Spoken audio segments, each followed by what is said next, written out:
Bonjour à tous, dans cette vidéo nous allons nous intéresser à la proportionnalité et nous allons voir le lien entre la proportionnalité et la représentation graphique de la situation de proportionnalité. Alors on a déjà vu dans des précédentes leçons et donc des précédentes vidéos comment on représente graphiquement la dépendance de deux grandeurs. Donc là on va voir deux grandeurs qui sont ou pas proportionnelles et on peut du coup l'identifier à partir de cette représentation graphique.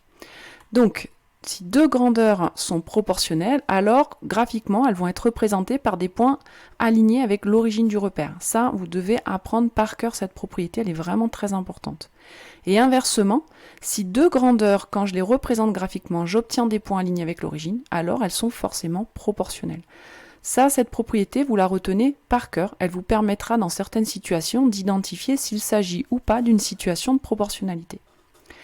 Alors par exemple, j'ai trois exemples ici, deux grandeurs qu'on appelle A et B, peu importe ce qu'elles représentent, et j'ai différentes représentations graphiques. Alors dans le premier cas par exemple, ce que je constate, c'est que j'ai quatre points qui sont placés, et que ces 4 points, si je les relie, eh bien je constate qu'ils sont alignés, qu'ils sont même alignés avec l'origine.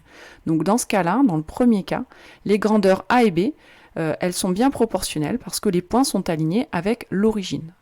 Donc les points sont alignés avec l'origine, donc les grandeurs sont proportionnelles. Ça, cette façon de justifier, c'est important de bien retenir.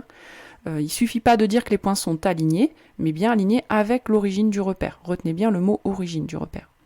Dans la deuxième situation, on a la même chose, 4 points qui sont alignés, mais on voit qu'ils ne sont pas alignés avec l'origine. Dans ces cas-là, il ne s'agit pas d'une situation de proportionnalité. Donc il ne suffit pas que les points soient alignés, il faut aussi qu'ils soient alignés avec l'origine du repère. Donc là, les points ne sont pas alignés avec l'origine du repère, donc les grandeurs ne sont pas proportionnelles. Et enfin, dans le dernier cas, eh bien, on constate que les 4 points ne sont même pas alignés entre eux, donc peu importe finalement avec l'origine. Donc là, les points ne sont pas alignés avec l'origine, donc les grandeurs ne sont pas proportionnelles.